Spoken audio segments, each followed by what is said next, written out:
I'm Mike. I was in the Army for 4 years, and I was there deployed collectively 16 months. I was there for portions of OEF 16, 17, 18, and 19, a few months, a piece at a time. And I was both times I was deployed to Afghanistan. Once in eastern region of Afghanistan, and the second time I was in the southern portion of Afghanistan. So, Mike, talk to me about some of the experiences, that have that shaped and helped you to become who you are right now. I mean, quite honestly, there's a whole host of things, There's there's good times and bad times with all of it, and some funny stuff that you always bring up with your buddies and stuff every now and again. And there's also, the not so cool stuff that happens during deployment that doesn't always really come to surface that you want to actually, let out. One instance was when, for example, probably like one of the most memorable experiences in it was a bad experience, but there's a lot to be learned from it. We were set up in a smaller encampment of about 20 people at any given time, and eventually we got up in numbers, but that wasn't until the end of the deployment, so it really was a moot point. We had these two Afghan local police officers who we would assist in their training, and they came to the gate with wounds from an IED blast. Basically, these two were on a foot patrol, and one of them saw what looks like, he thought was an IED, and instead of actually calling it in, he just tried to basically test it and see if it was. It turns out that it was an IED, and the blast,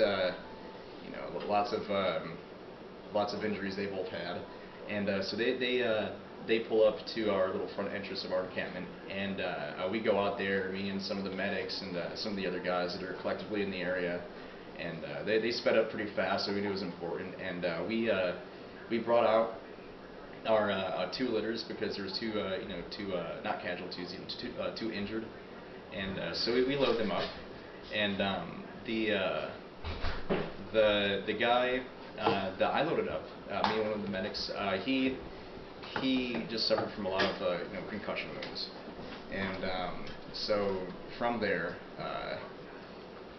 it just looks like his entire body was punched, just swollen all over.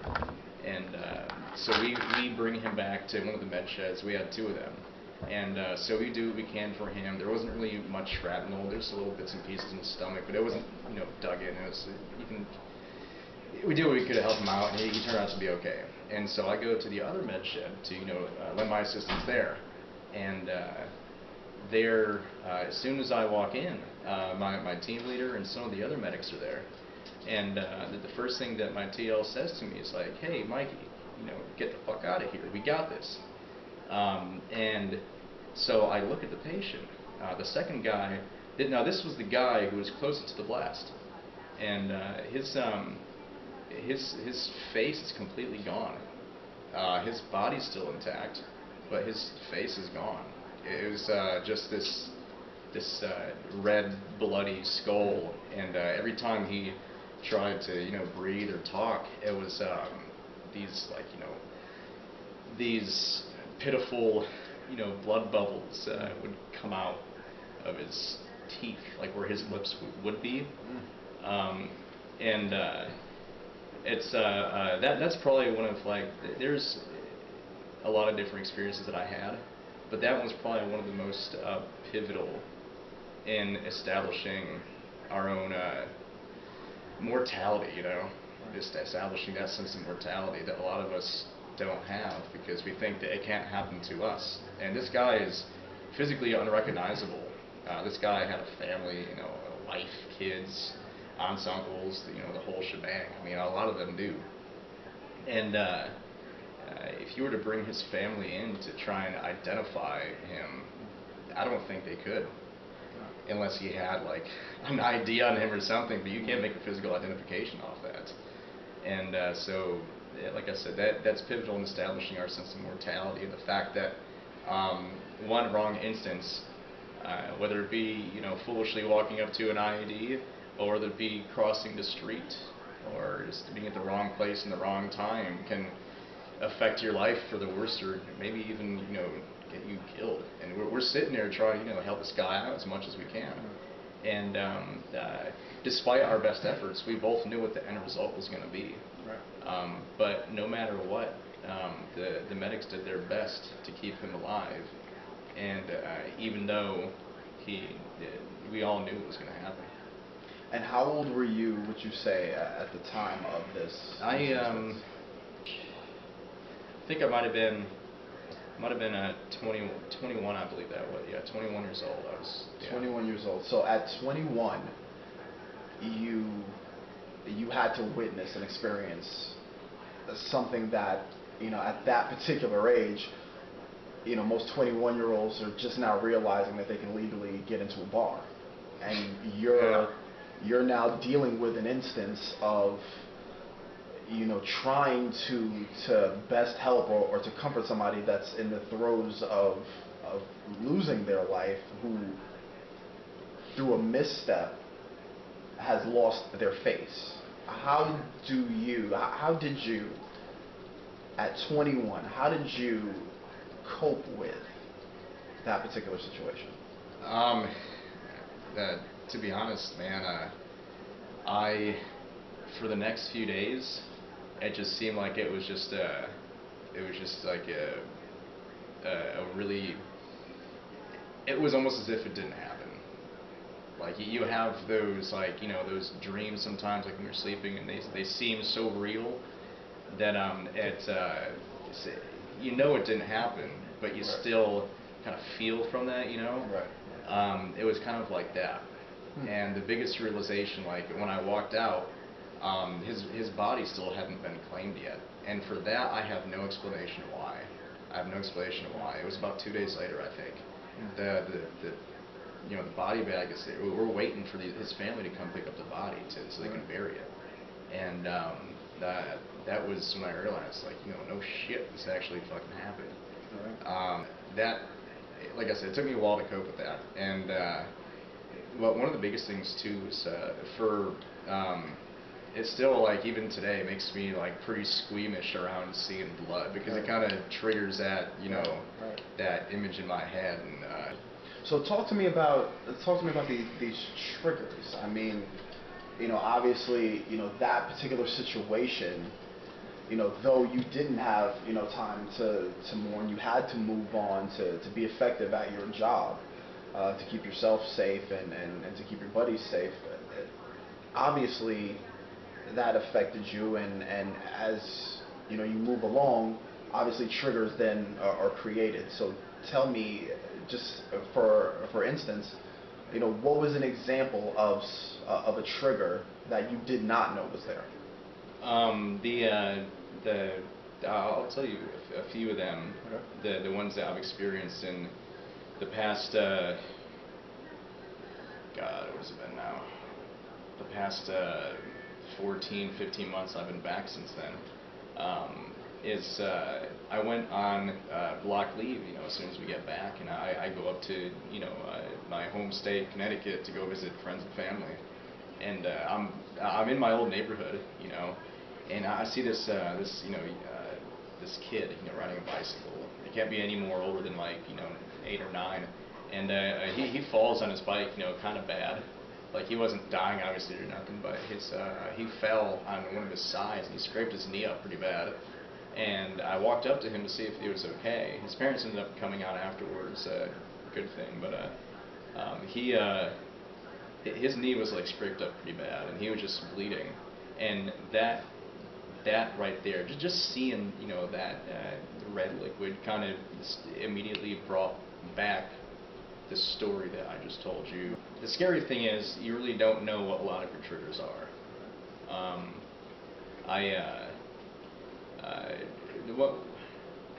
One that, like, I get startled easy sometimes because you're used to whenever you're doing something, you know, say you're doing your job, whether you're in the camp, you're on a mission, doing whatever you're doing, just anywhere you hear gunshots, you hear an explosion in the background. Your first thing, you know, you turn that switch on.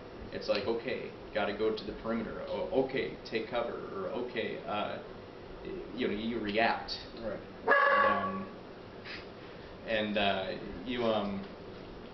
It's not something that really goes away easy. It probably doesn't even go away at all.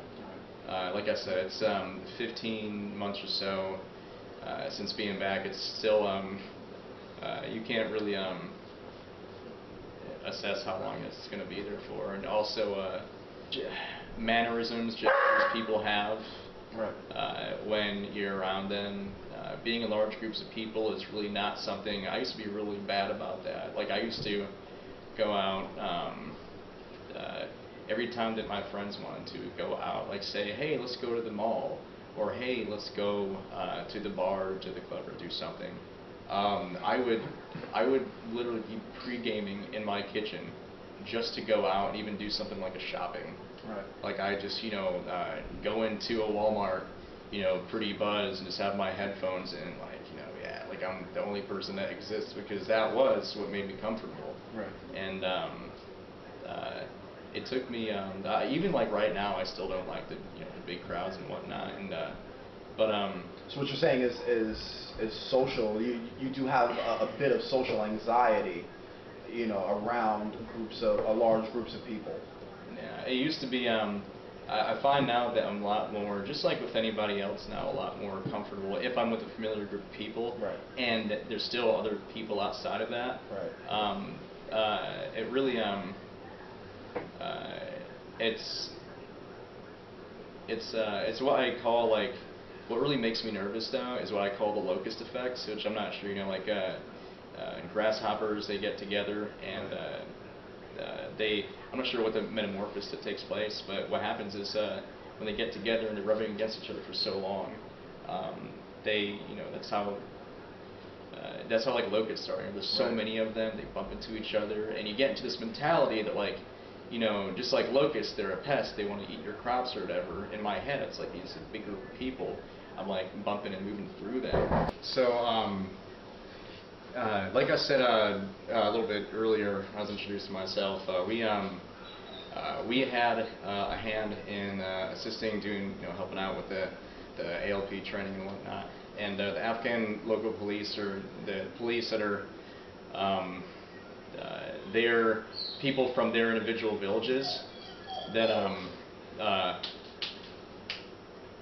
people from their villages that would you know, they want to protect their homes, and so they can become you know, police officers, like actual sanctioned police officers for their village, and they go through the process, and they go through, you know, the training you know, that we do with them to get them caught up. Basically, what it is to be a, you know, local police officer, teach them some tactics and maneuver, stuff like that. And so the very last class I went through, there was 11 of them. Yeah, 11 of them. And it was their graduation day. And they, you know, we were taking all our, like, little, like, you know, funny class pictures and just, like, you know, hanging out with the instructors and whatever. And they get their certifications, you know, the graduation ceremony, kind of giving them their send-off.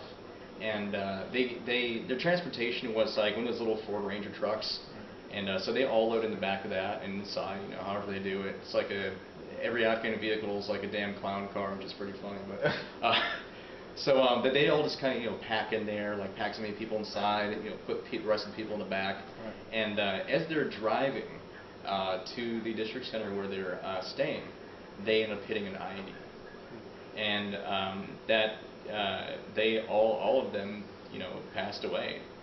Some of them, you know, were it wasn't instantaneous. Like, some of them were still, you know, trying to treat. Same thing. We knew what was going to happen to them, and even some of the ones that we thought were still going to pull through did not. that was an entire, that was a huge blow. That was a huge blow to not just us, obviously, because we're sending them off and teaching them and all this stuff. Also a big blow to their villages. Also a big blow to the governmental or the provincial government, infrastructure in that area. Like losses of life on that scale, it's something that a lot of people might develop a kind of a loss of appreciation for life because of people who get caught up in the mortality of things, which life is meant to be lived, not to be afraid that something might happen. And that's something that I know a lot of folks that have been through similar situations, circumstances will struggle with. And so these, this AOP class that you had helped instruct, these are men that you not just trained, but you spent time with these men. You got to know them on a somewhat personal basis. And so, talk to me about how is it that you were able to go from or to have yourself deal with the fact or cope with the fact that these men, who you spent time training, that you got, to know in a way, how is it that you dealt with all of them, this entire class, dying? It's, whenever I wasn't doing things that were, like my tasks for the day or whatever, me and my team leader, we would always, try and help out as much as we can. And so, you're right, you get to hang out with them and know them on a bit of a personal level, hang out, smoke with them, take smoke breaks, drink soda, whatever. Just kind of talk to them during breaks and just kind of get to know them a bit more. And, some of them were funny, some of them were older, a bit more stoic. Some of them are very talkative, and each of these members, each of the members of this class, they have a family, they have, the village that they want to protect. They want to protect themselves, even below all that. It comes to protecting their village and family, the things that are sacred to them, and protecting their way of life. And to see them all, the time that they put in to the training was is dedication. And to see dedicated people like these, Afghan local police candidates just gone. That's their families will never see them again. Their friends will never see them again. Their village, will never see them again. These are all people that were either, they were farmers or they were, like, whatever their duty was. That space is also not filled. It really kind of harshes, detrimental to the infrastructure of each of these villages as well, because each of these people has something that they have to do to, it's to make things run, and they're providers for their families, and now, their families, God forbid, they don't have anywhere else to go. They might be homeless, and it was very sad to see that happen, because it was a loss on a lot of levels. It was, and it wasn't. It was, the training factor, the time we put into them to, turn them into good policemen, that pales in comparison to the outside effects that it has on their communities. Because not only did we feel bad about that, because, we were, having a grand old time, trying to get these guys up to snuff so they can protect us and inform to them. Like I said, their communities are, missing them, all because somebody doesn't agree with what they're trying to do. So talk to me now about, obviously you experienced these things, and a great number of veterans have experienced very similar situations. But now you're on a plane, you're back in the States. How do you turn that off? How do you transition from that life of not knowing whether the person you're with now is going to be alive the very next second, to now you're back stateside and you have to not unlearn these things or not unsee these things, but carry these things with you? How do you do that? How does a veteran, how does a soldier do that? Yeah, it's my first deployment coming back. It I tried to hop right back into the swing of things. I tried to go back to the same thing I was doing. Like I came back on a Saturday, next day obviously Sunday. I wake up, go to the gym early, the same gym I used to go to on a base there. And right after then, I shower there, go straight to church like I normally would, and then come back home and watch some football or hang out and do whatever.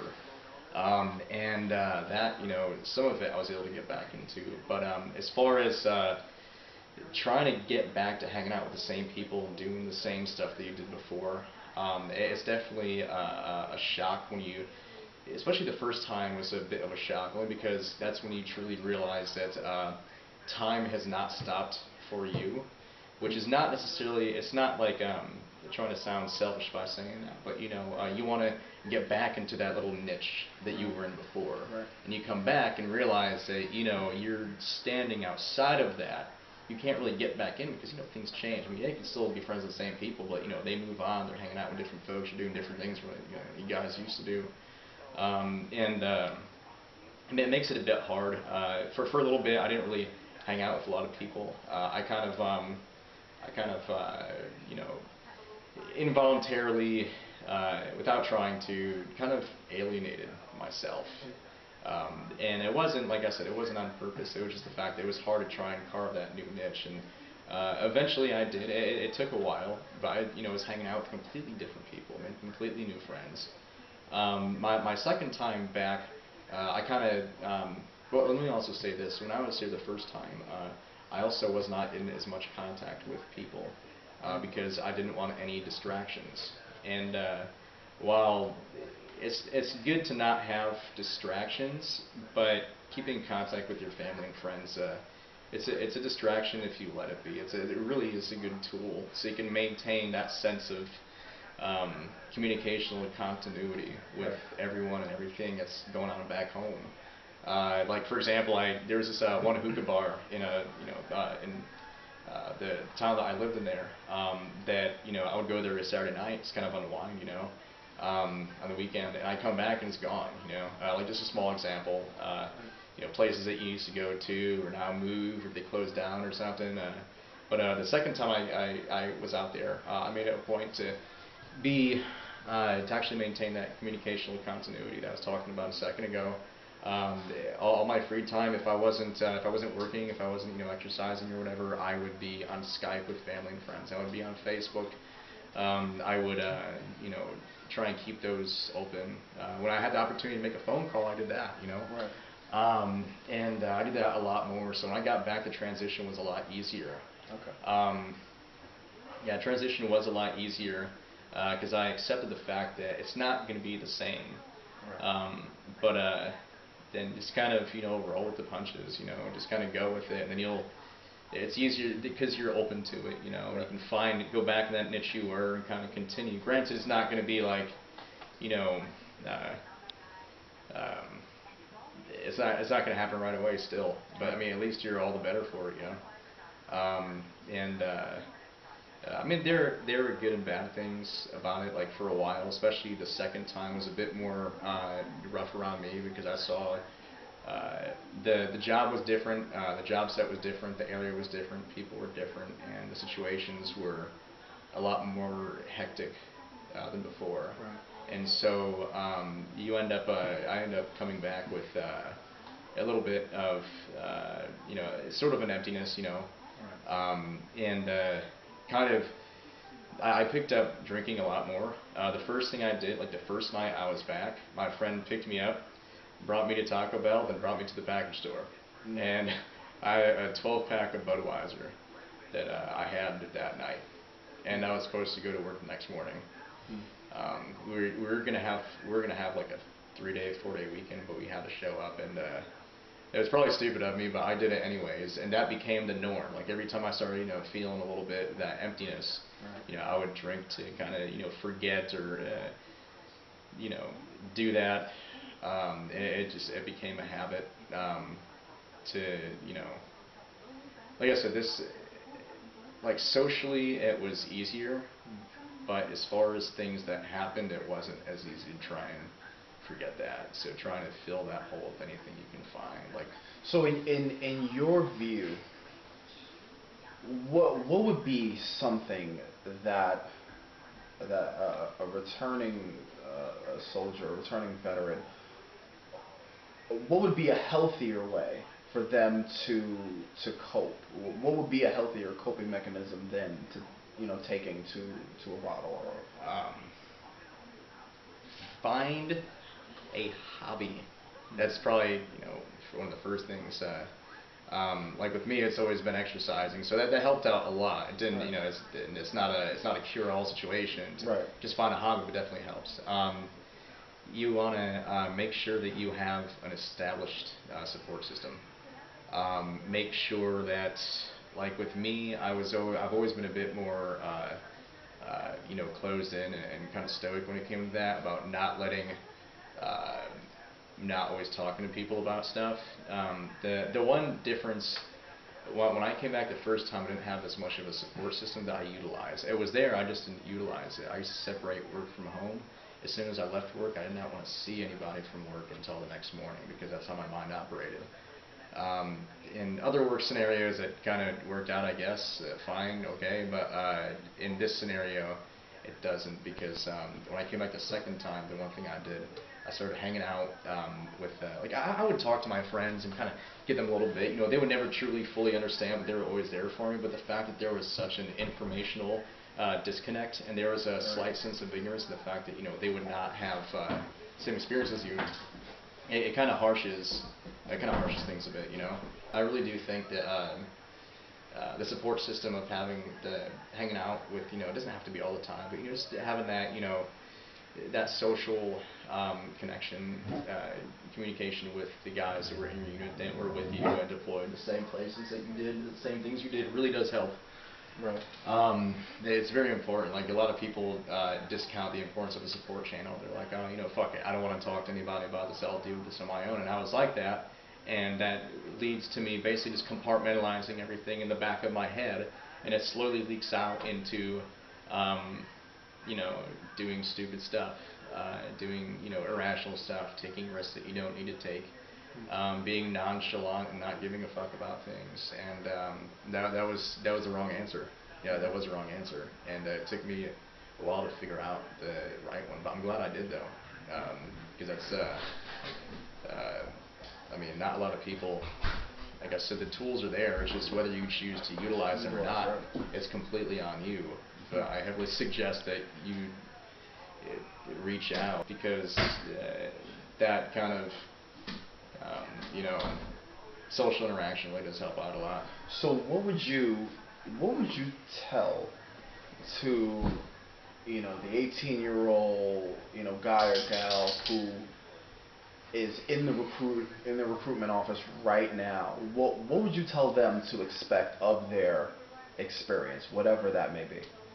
It's like, honestly, as you know, it differs from person to person. Right. But don't whatever you do, probably the one thing that one of the things that I did was having these delusions of grandeur, like you're going to be the most badass motherfucker on the planet, because you're going to basic training and you have a gun in your hand, then you go out to war, whether it's you go out to Afghanistan, those who have been to Iraq in the past, and all the other places that we forward deployed, because if you have that mentality, you're quickly going to be humbled. Right. Because war is not what you think it is. It's not glamorous. It's not cool. It's dirty. It's shitty.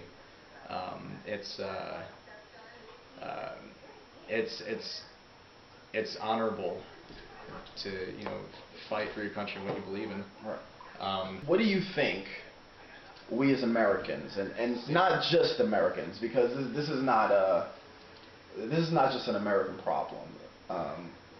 Obviously we have allies, and their men and women have gone off, and so just on a human level, what do you think we can do to help returning veterans transition and have a smoother transition once they do return home from deployment?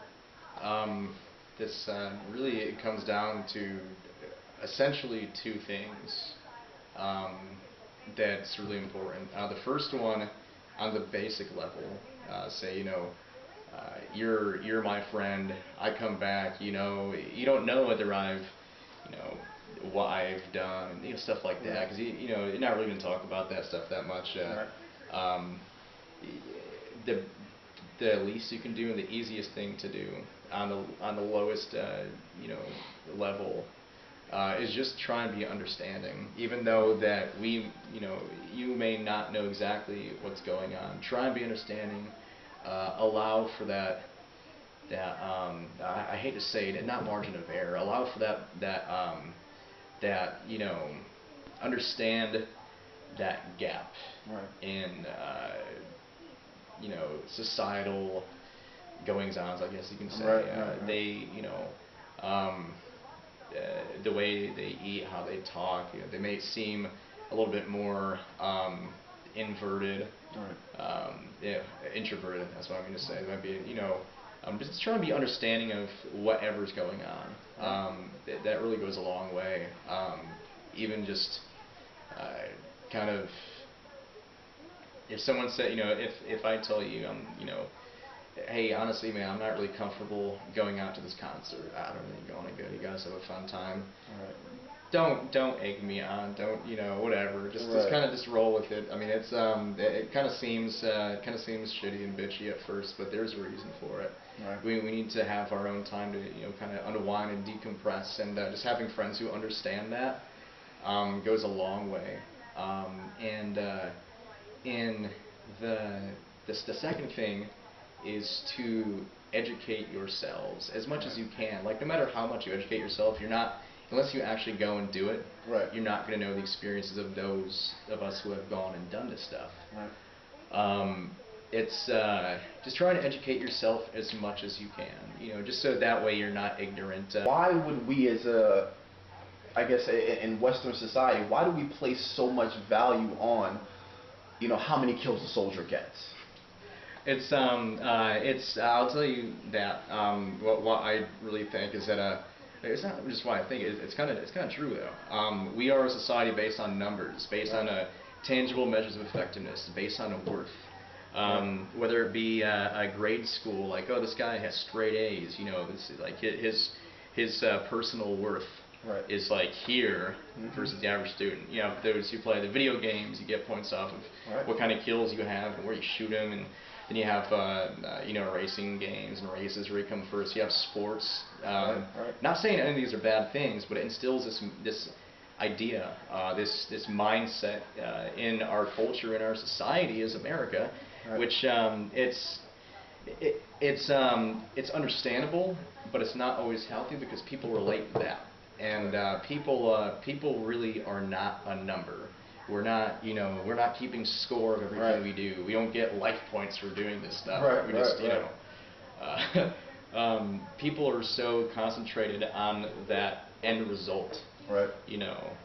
Say this person has a soldier score of 120. That's like, how many times he's been shot at. It's a conglomeration of how many times he's been shot at, how many times he's, fired his weapon, how many times he's been in an IED blast and survived. And granted, these are all they're notable things as far as being a soldier is concerned, whether it resonates in a good or a bad way with you. We all take it differently, but it's not for the society to really place a worth on us based on what we've done, because no matter who you are, you can be the desk jockey, in the Army coordinating supply routes, or you can be the guy who's on the ground, face to face with these people, enacting what produces these measures of effectiveness of success or failure. No matter who you are, like I said, whether you're the desk guy or the on the ground guy or anyone in between.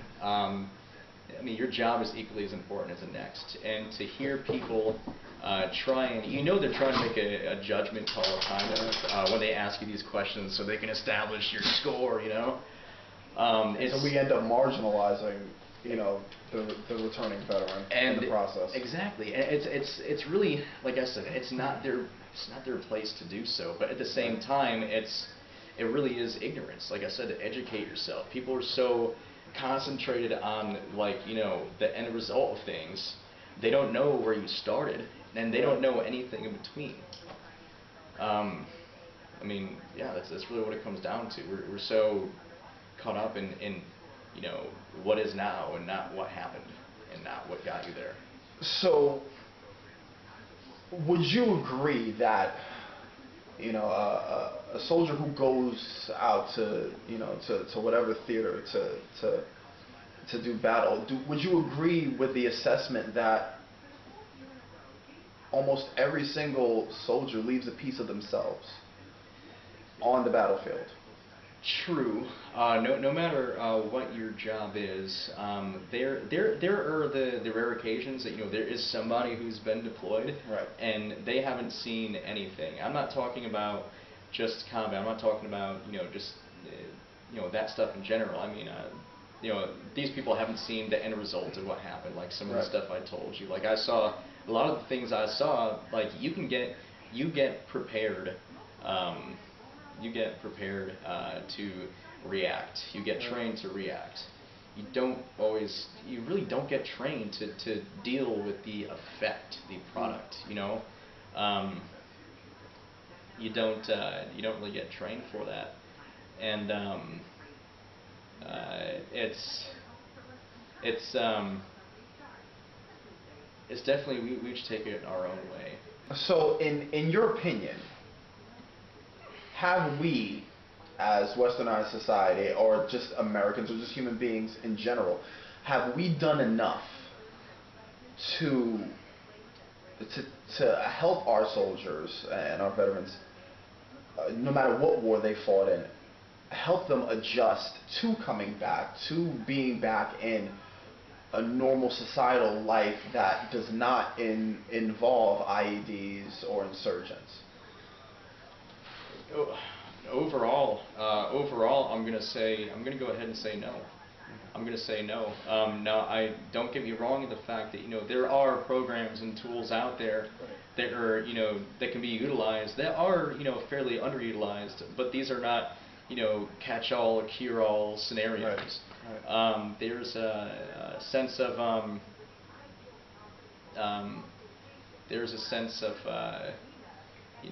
when you come back and you transition and you're a civilian or whatever it is you're doing, and you're out there and you have problems. Right. There are some folks, some organizations that are willing to reach out to help you out, but as a country, we are so. I'm going to bring up probably one of the biggest travesties to happen to our country. I'm going to go ahead and bring up 9/11. Right. One of the probably the worst thing to happen to our country, especially as far as memory serves. There have been a lot of things, but I mean, this is probably one of the worst travesties that's happened to our country. And you have these people for that period of time, I don't even remember exactly how much it is. I was still in middle school then, right. So I didn't really see the whole picture. But looking back now, we gather under this giant umbrella of patriotism. Right. We got to stick together, which is a good idea. It's a good idea. I'm not discounting that at all. But what's counted out that some folks do a really good job in doing, but when it comes to the grand scheme of things, the care of the soldiers and veterans, no matter what war they fought, and no matter what they did, because they are the 1% of the population that is willing to do what other people are not willing to do for whatever reason, right. And for whatever reason, good on them. It's we each follow our own path, and but we get so caught up with one thing. Right. That we tend to kind of put soldiers on the back burner. We put veterans on the back burner. We put those who served on the back burner, and it's not a good thing. I mean, there are so many things going on in this country right now, and the big backbone of it is, without a doubt, are the U.S. military, the armed forces that serve. Right. And like I said, I really don't believe that we can be doing all that we can be doing. We have our minds elsewhere, and it's detrimental. So in your own words, and let me pose this question to you: is it because I see in this day and age that people tend to think that if I get a bumper sticker that says I support my troops, and they throw a couple dollars at some random organization, they've done what they can do, all that they can do for returning veterans. So in your words, what is your thought on that? I think there's a lot of it's like if you're if it's your birthday, or if it's Christmas time or something, you get like a present that is like, okay, thanks, hey, it's a thought that counts, Right. That in this case, not always the right answer. It's a symbol of your patriotism, which is appreciated by me, appreciated by obviously other veterans. Right. But at the same time, it's we have no idea if you're actually doing something for it or not. I'm not saying I'm going to walk up to the guy, get out of my car at a red light and be like, hey, do you actually donate? No, that's not. It's their choice whether they want to or not, obviously. But these organizations that help out injured, wounded, homeless, vets, stuff like that, as veterans in general, they they operate off of the goodwill and donations of the people, and it's up to the people to have that inner fortitude, I guess, to just go the extra step. And some people can't afford to. Some people are in shitty situations, and that's perfectly understandable. But if somebody if normally I don't let a lot of folks know that I was in the Army, especially first off, because they end up kind of making a quick judgment call, having this preconceived notion that they think they know who I am or what I might be like or something. So I really don't do that, But say it comes into conversation. It's came in a few times. It normally happens when I go up north to go back, home and visit there. Somebody, it's like, yeah, I support the troops. I have a bumper sticker. Dude, just shut up. All right, that's cool. Yeah. Hey, good on you, man. You got a bumper sticker. You know what I mean? It's like I said, it's ignorance. Just educate yourself and find out how you can help. It doesn't even have to be by monetary means. It can be volunteer work.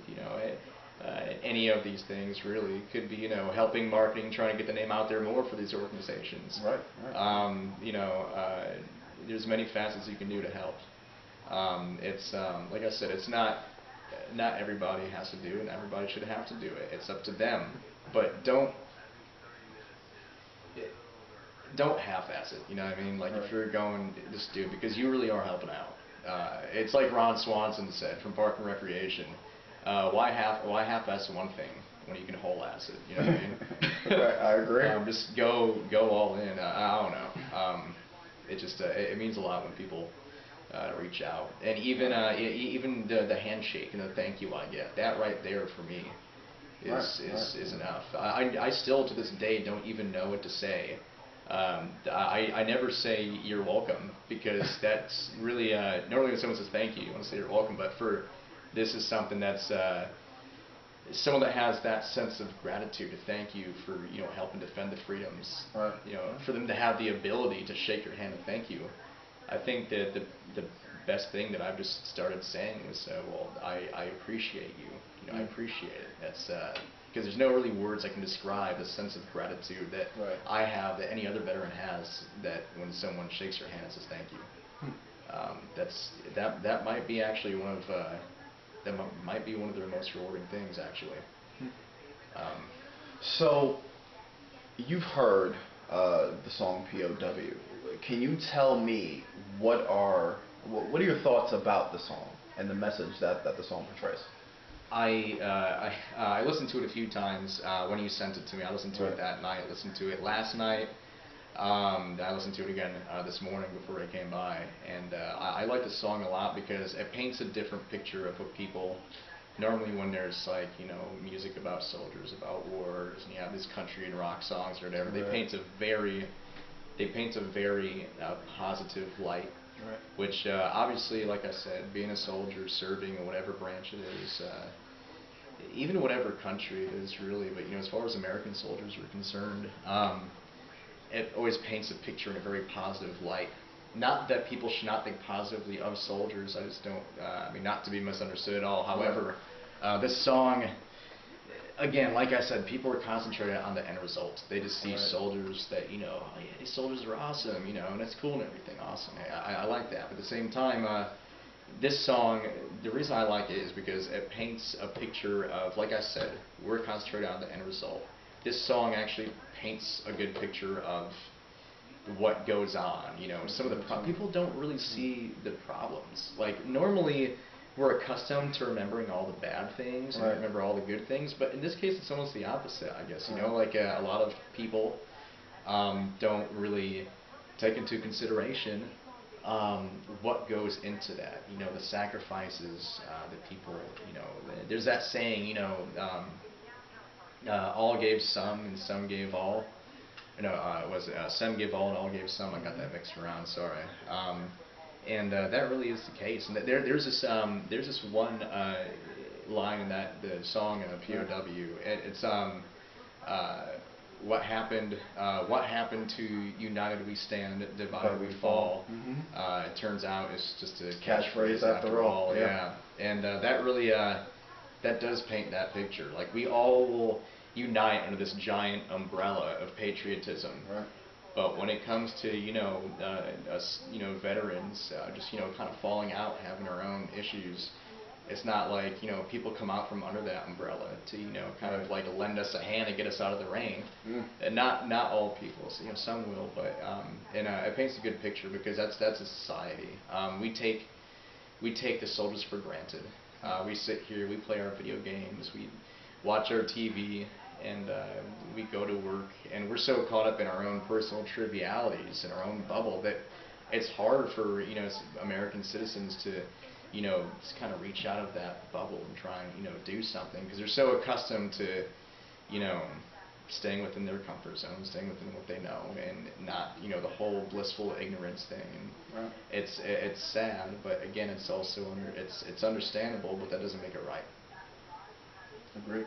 So, is there anything in conclusion that, on behalf of yourself and also on behalf of other veterans, that you would like to either share, you know, with the American public?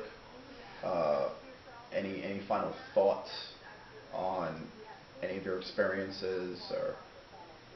The one big thing that I really want to say, I can say a few things, but the one thing I want to say first, at least, is that when it comes to you know, soldiers and airmen, Marines, seamen, you know, all that kind of all these people from these different branches of service.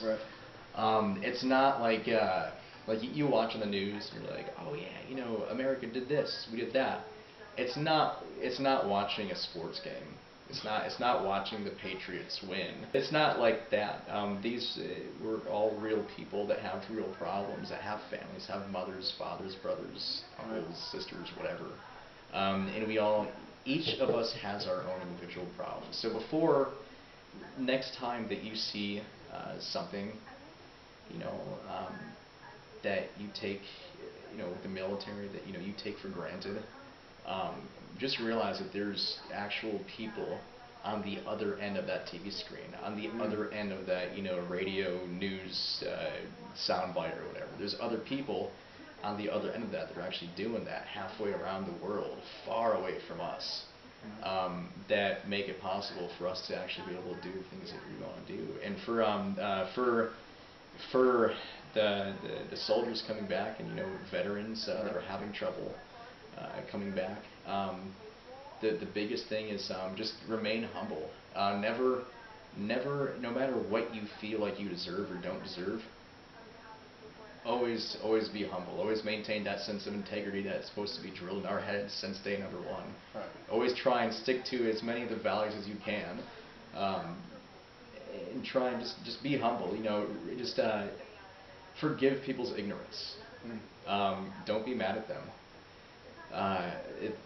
Sometimes people just don't know any better, and the best thing that we can do is trying to educate them while trying to understand their ignorance and, you know, where it comes from and where it stems from. You know, just letting them inside for a bit. You know, try and help them walk through your shoes for a little bit. You know, just so they can understand that, you know, we are, you know, real people, and just be patient. Be patient with the people. Be patient with situations, because it doesn't. What happens in things that you do and things that you see, it doesn't get better. It doesn't get better at all. Like with time, you know, it's not really so much that it gets better; it's that you become all the stronger for it. You know, you become stronger to cope with it. So it feels like it's easier, but it's really not. You're just getting better at handling it, and a lot of people need help with that. So if you have anything to offer, you know, please extend that advice, because there are other people out there who really need it, and that's what I'd say to them.